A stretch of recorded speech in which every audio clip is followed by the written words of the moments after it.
Bretagne 5, l'invité de la matinale, avec la boulangerie-pâtisserie d'Élise des Anges à Pommerais. Et ce jeudi matin, nous recevons Isabelle Le Callennec, maire de Vitré, présidente de Vitré Communauté et candidate au régional.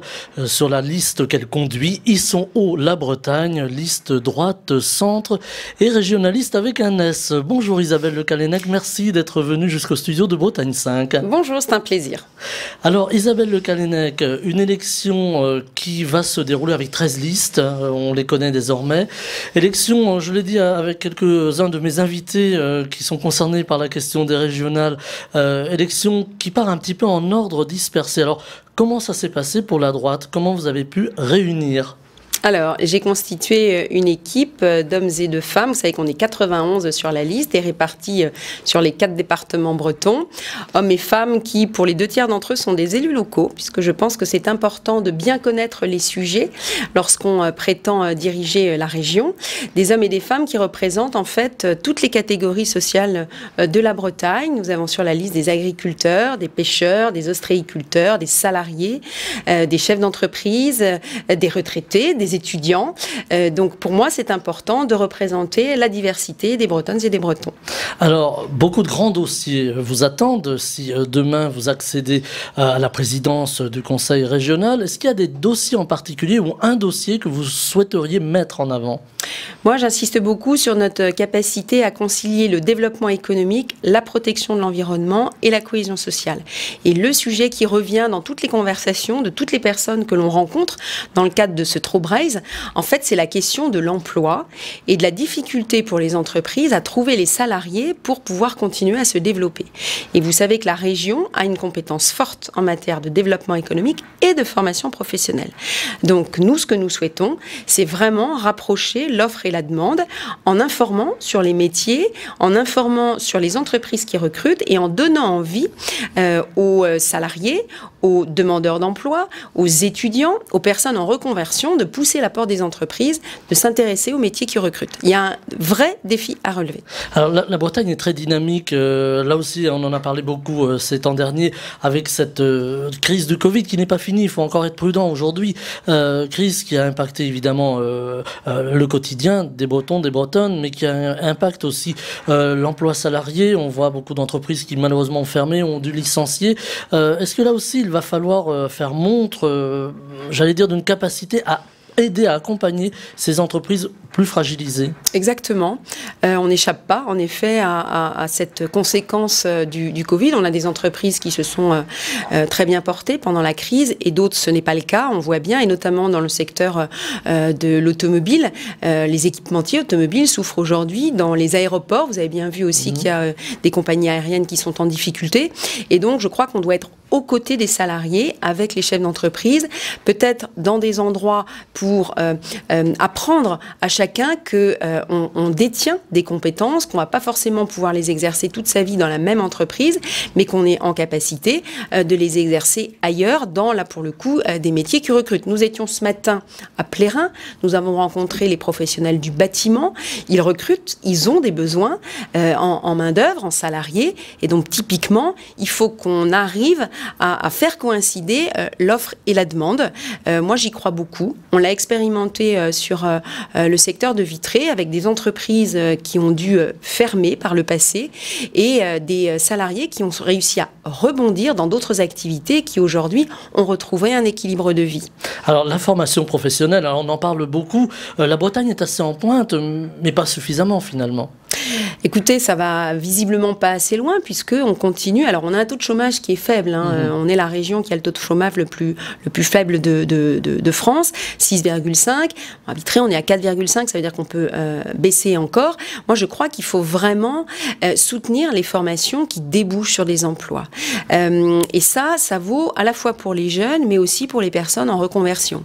Ce matin, avec les entreprises du bâtiment, on parlait de toutes ces personnes qui, pendant la Covid, se sont interrogées en fait sur le sens qu'ils voulaient donner à leur vie professionnelle.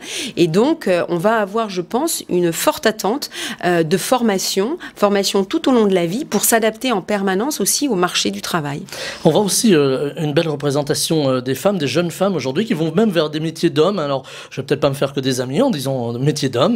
Voilà, la politique, par exemple. Mais la politique, par exemple, c'en est un. Alors, je ne sais pas si c'est un métier ou une vocation, là, vous pourrez nous répondre. Mais on a beaucoup de jeunes femmes qui arrivent aussi. Est-ce que ça veut dire qu'on change à la fois de paradigme dans la formation, même pour des métiers qui n'étaient pas ouverts forcément aux femmes, et en même temps, plus largement dans la formation professionnelle, est-ce qu'il va falloir s'adapter à ces nouvelles demandes, à ce nouveau public? Oui, tout à fait.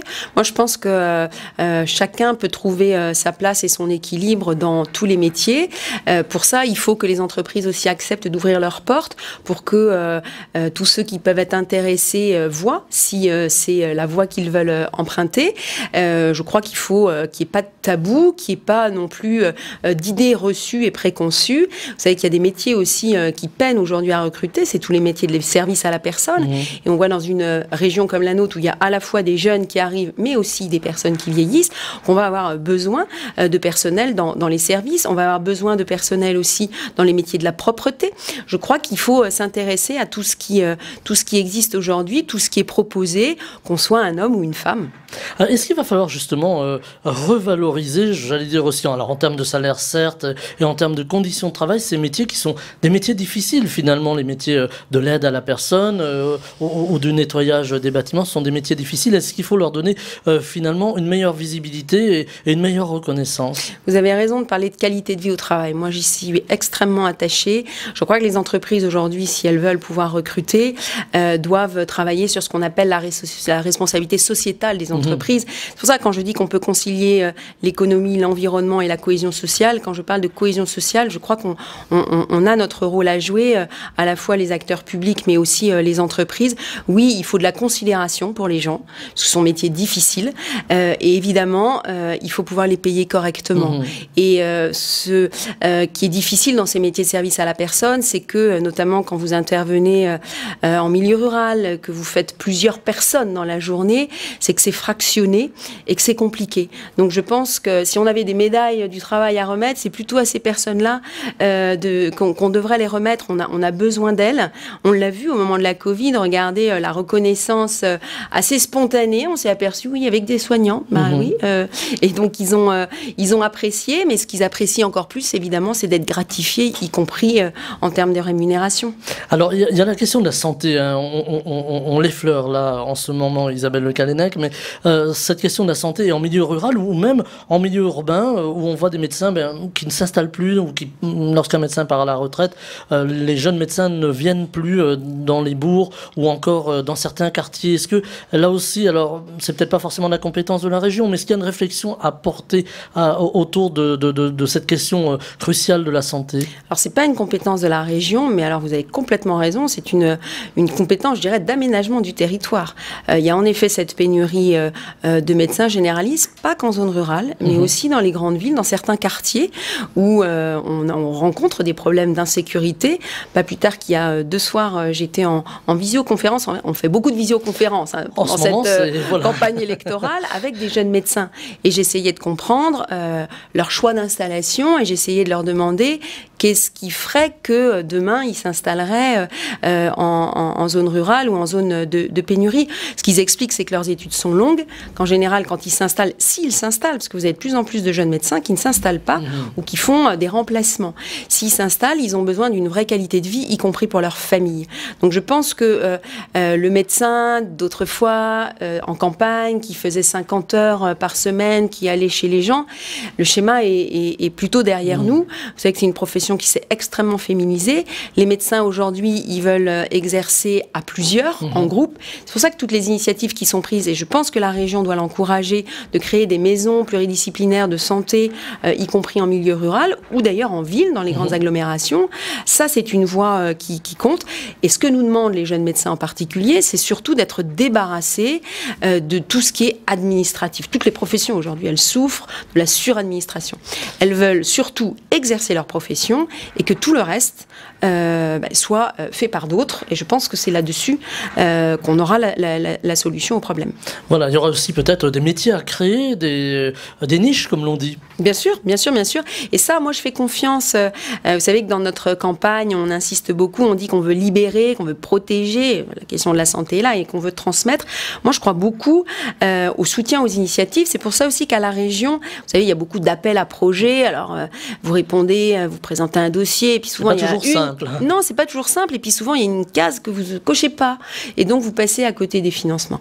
Moi, je préfère la notion d'appel à initiative. Voilà. Parce que les initiatives, c'est en proximité, en fait, qu'elles naissent, qu'elles se créent. Et je pense qu'on doit plutôt être des accompagnateurs, des facilitateurs, plutôt que de dire, voilà ce qu'on veut.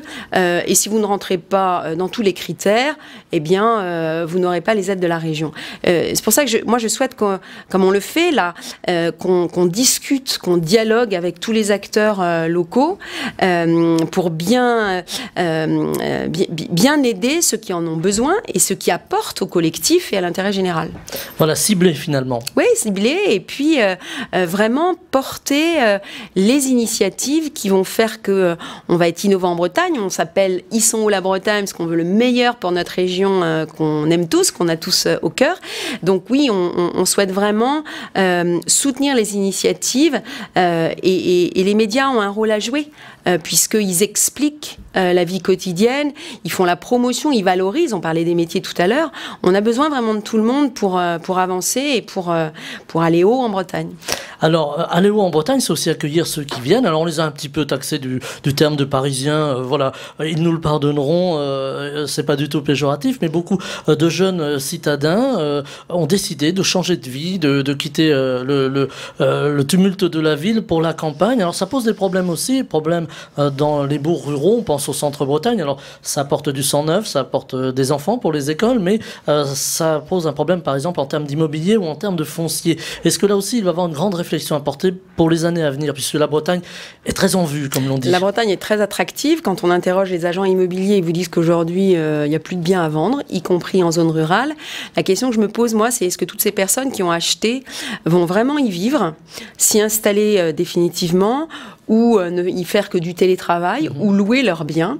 Ça, il est trop tôt, en fait, aujourd'hui pour le savoir, mais je pense qu'on doit, en responsabilité, bien regarder ce qui va se passer. Vous savez qu'il y a plus de la moitié des habitants en Bretagne qui sont des ouvriers, des employés. On a cette chance d'avoir de belles industries. Ici, dans les Côtes-d'Armor, vous êtes bien placés pour le savoir, et dans le pays de Lamballe. Moi, je souhaite que les familles continuent à pouvoir se loger. Et oui, il commence à y avoir une petite musique qui se joue en disant « Oh, c'est parisien » ou ces gens qui arrivent de l'extérieur, qui achètent nos biens et qui font monter les prix, ça commence à bien faire. Il faut qu'on soit extrêmement vigilant et on a des outils au niveau régional, alors c'est un peu barbare le nom que je vais citer, mais notamment l'établissement public foncier régional qui permet justement de maîtriser les prix quand on est une collectivité locale. Donc ça, on surveille ça comme le lait sur le feu parce que c'est une vraie difficulté et on a besoin de loger évidemment tous ceux qui viennent travailler, toutes les personnes qui prennent leur retraite. Je pense aux saisonniers aussi. Notamment dans les secteurs littoraux. Donc oui, la question du logement est majeure. Et le logement, c'est typiquement une compétence qui est répartie entre l'État qui décide des dispositifs, les régions qui ont quand même un rôle en termes de schéma, les collectivités qui sont aussi des délégataires des aides à la pierre. À Vitré Communauté, nous avons cette compétence de délégation des aides à la pierre. On met beaucoup, et moi je souhaite qu'on le fasse au niveau de la région, dans l'aide à la rénovation. Mais aujourd'hui, c'est ce qu'on nous disait ce matin, la difficulté, ça va être de s'approvisionner en matériaux. Les carnets de commandes dans les entreprises du bâtiment sont pleins. Il faut donc trouver les salariés, et c'est un peu ça l'inquiétude. Voilà, c'est un petit peu une conséquence de tout le reste. Exactement. Et donc, c'est en ça, quand on est élu local, élu régional, élu national, on doit être en permanence à l'écoute des territoires, de la conjoncture, et on doit être extrêmement réactif. Les entreprises, elles réagissent vite. On l'a vu au moment de la Covid, et on l'a vu aussi, regardez, dans la gestion des masques, où on a accusé l'État d'être un peu lent, alors que des collectivités locales, des régions notamment, je pense à Auvergne-Rhône-Alpes, je pense aux Hauts-de-France, je pense à Île-de-France, qui ont été très réactifs pour commander des masques à la population. Ce qui est attendu de nous, les élus, c'est justement d'être dans l'anticipation, la réaction, pour régler les problèmes des gens. Si on est élu, c'est pour trouver des solutions aux problèmes.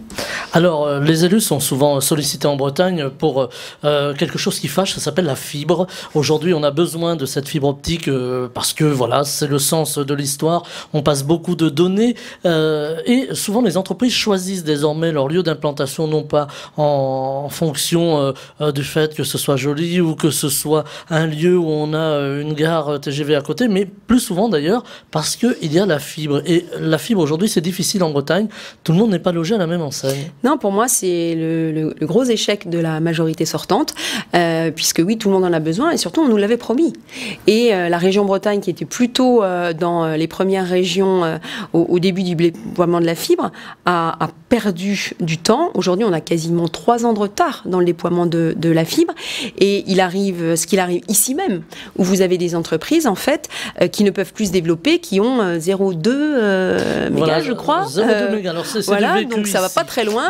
Donc j'espère quand même que ce qu'on est en train d'enregistrer va pouvoir être diffusé. Mais alors, on est en dramatique. direct, c'est diffusé, je vous rassure. C'est dramatique parce que on parle d'aménagement du territoire et ça commence par ça.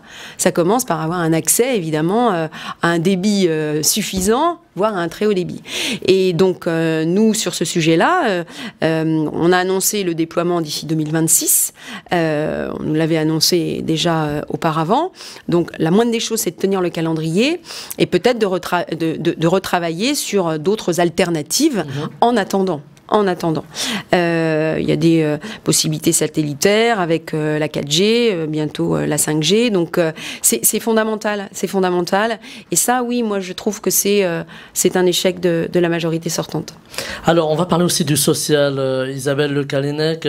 La crise a fragilisé les plus fragiles, ceux qui avaient déjà du mal à sortir la tête de l'eau.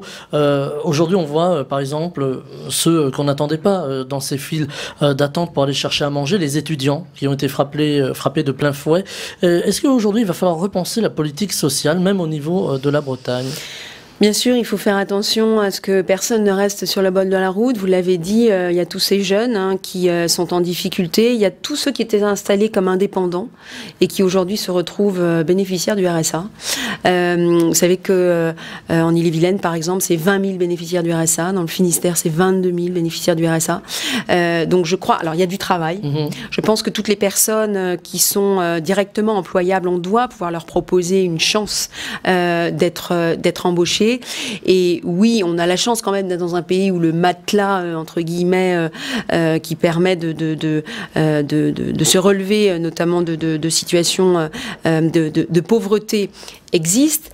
Attention aussi à ce que ce matelas ne soit pas, je ne veux pas choquer, mais trop confortable. C'est ce que nous disent les entreprises et ne donne pas finalement envie d'aller retrouver du travail. Mais en tous les cas, aujourd'hui, je pense que régions comme les départements, vous savez, les départements qui ont... il y a des élections départementales aussi, le 20 et le 27, là, on a accès qui ont sur les cette régionales, compétence sociale, mais aussi les communes. Moi, je suis maire de Vitré, je préside mon centre communal d'action sociale. On a bien vu qu'il y avait des personnes qu'on ne voyait pas avant qui viennent. Et donc, je pense qu'on doit aider avec, évidemment, de quoi vivre décemment. Mais moi, je crois beaucoup à la valeur travail. Et donc, mon idée, c'est vraiment d'aider et d'accompagner vers le travail, vers l'emploi. Mais oui, quand on parle de cohésion sociale, il faut se soucier de tout un chacun et c'est notre rôle à nous, les élus. Alors, on va parler d'agriculture aussi. C'est un sujet souvent qui est très...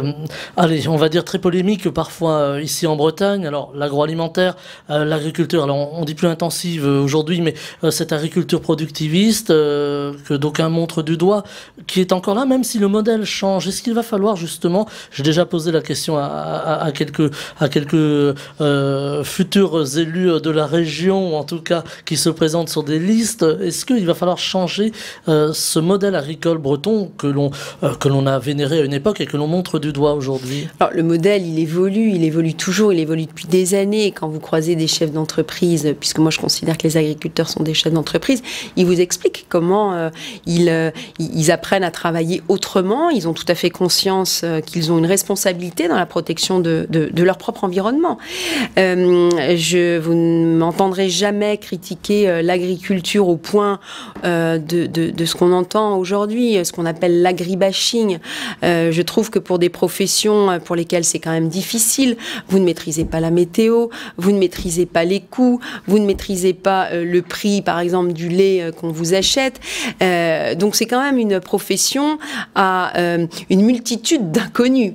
Donc aujourd'hui, moi j'observe qu'au contraire, les jeunes agriculteurs, ils essayent et ils réussissent à améliorer leurs pratiques. Je crois qu'il faut que la Bretagne reste une terre d'excellence agricole. On est la première région pour l'agriculture. Les agriculteurs, c'est un agriculteur pour 7 emplois induits. Dans notre industrie en Bretagne, 40% des salariés travaillent dans l'industrie agroalimentaire. Pour moi, c'est une force de pouvoir nourrir. Et donc, on a un vrai travail à faire sur l'alimentation, en qualité, en quantité. Donc, non, vous ne me trouverez pas du côté de ceux qui critiquent en permanence. J'observe aussi sur les questions d'environnement que les agriculteurs essaient aujourd'hui de traiter leurs déchets, de les valoriser, de produire de l'énergie. Donc voilà, une profession qui a plutôt besoin d'être encouragée que stigmatisée, montrée du doigt. Et j'attends avec impatience d'avoir le rapport de la Cour des comptes sur les algues vertes, parce que maintenant, c'est agriculteur égale algues vertes. Mais quelle caricature! Et on verra, je suppose qu'il y aura des recommandations qui seront faites. Les agriculteurs ne sont pas les seuls impliqués dans cette affaire-là. Il y a aussi les collectivités locales avec les stations d'épuration. Voilà, je pense qu'en responsabilité, on doit regarder comment on améliore les choses au jour le jour. Et franchement, non, pas d'agribashing. Surtout que là, c'est vraiment tirer une balle dans le pied de la Bretagne, qui pour moi doit rester une terre d'excellence agricole. Il faut arriver à mettre les différents acteurs autour d'une table, les acteurs de l'environnement, les défenseurs, les associations qui défendent l'environnement et les agriculteurs ou l'industrie plus largement agroalimentaire qui est souvent pointée du doigt. Bien sûr, et moi je crois à la capacité de notre région justement à mettre autour de la table des personnes qui ne pensent pas par elles mais qui quelque part ont un destin lié. Ce qui n'est pas supportable, c'est le dogmatisme, c'est l'idéologie. Moi, je suis quelqu'un de très pragmatique et je m'aperçois quand il y a un problème à résoudre, que c'est en dialoguant, en faisant une part vers la vérité de l'autre, qu'on arrive à trouver les solutions. Voilà, personne ne détient la vérité, mais tout le monde a intérêt à être capable de travailler ensemble, encore une fois, pour améliorer la vie quotidienne de ses semblables. Moi, c'est pour ça que je me suis engagée il y a quelques années déjà maintenant dans la politique. C'est pour améliorer la vie quotidienne de ceux qui sont un peu sans voix en fait et qu'on peut représenter quand on a la chance de pouvoir être élu par, mais aussi pour les gens. Alors, il nous reste 3 petites minutes, Isabelle Le Callennec. J'aurais voulu vous entendre sur les territoires, en tout cas, les équilibres, les grands équilibres territoriaux. Là aussi, c'est un grand sujet, on l'aborde souvent à cette antenne. La différence entre les grandes métropoles, alors on va citer Rennes et Brest. Alors, vous me permettrez d'y ajouter Nantes. Est-ce que... voilà, on raisonne à 5 départements bientôt? J'espère qu'on pourra raisonner à 5 départements. Sur l'aménagement du territoire, moi je trouve qu'on a la chance d'avoir Brest et Rennes, mais qu'on a la chance aussi d'avoir des villes moyennes, des petites villes et un secteur rural. Moi je souhaite qu'on conserve un maillage qui permet d'offrir des services et que les gens aient la liberté. Pour moi, la liberté d'installation, la liberté de choisir son école, la liberté de choisir où on va habiter, la liberté de choisir son métier, c'est important. Donc ça, pour moi, c'est j'ai envie de dire, non négociable. Vraiment un aménagement équilibré du territoire, puisqu'on observe quand même que l'attractivité de la Bretagne, elle s'arrête un petit peu aux portes de Rennes, alors on va dire à l'ouest, et puis sur le littoral. Donc je pense qu'il faut qu'on continue à irriguer l'ensemble du territoire. Et sur la Bretagne à 5, aujourd'hui même sort un sondage à la Bretonne, je crois. Oui, c'est l'association à la Bretonne. Oui. Voilà, qui a demandé donc aux habitants à la fois de la Loire-Atlantique, mais pas que, ce qu'ils pensaient d'un rattachement ou d'un retour de la Loire-Atlantique. Alors moi, je suis née à Nantes, donc je suis très à l'aise avec ça. Retour de la Loire-Atlantique dans la Bretagne. Moi, je crois que c'est possible. Ça nécessite de passer par certaines étapes. La première des étapes, c'est d'organiser ce qu'on peut appeler une consultation, mais dont on tiendra compte des résultats. Une consultation dite décisive auprès des habitants de la Loire-Atlantique pour leur demander si oui ou non ils souhaitent rejoindre la Bretagne. Ça voudra dire quand même un petit travail en amont sur l'impact du retour de la Loire-Atlantique. Et puis, je pense qu'on ne pourra pas s'exonérer d'en passer par le Parlement, voilà, puisque c'est là qu'on décidera en effet de ce choix important. Le redécoupage des régions en 2015, ça a été pour moi ni fait ni à faire, comme disaient nos orateurs à l'époque. Alors certes, on n'est pas une grande région, Pays de la Loire, Bretagne, mais on nous a pas non plus, alors qu'il y avait moyen de le faire au moment où on a examiné le texte, permis à la Loire-Atlantique de se rattacher à la Bretagne, puisque dans le texte d'aujourd'hui, il faut demander la permission au Pays de la Loire pour venir en Bretagne. Et aujourd'hui, je ne pense pas que les Pays de la Loire seraient d'accord. Donc, interrogation des habitants de Loire-Atlantique.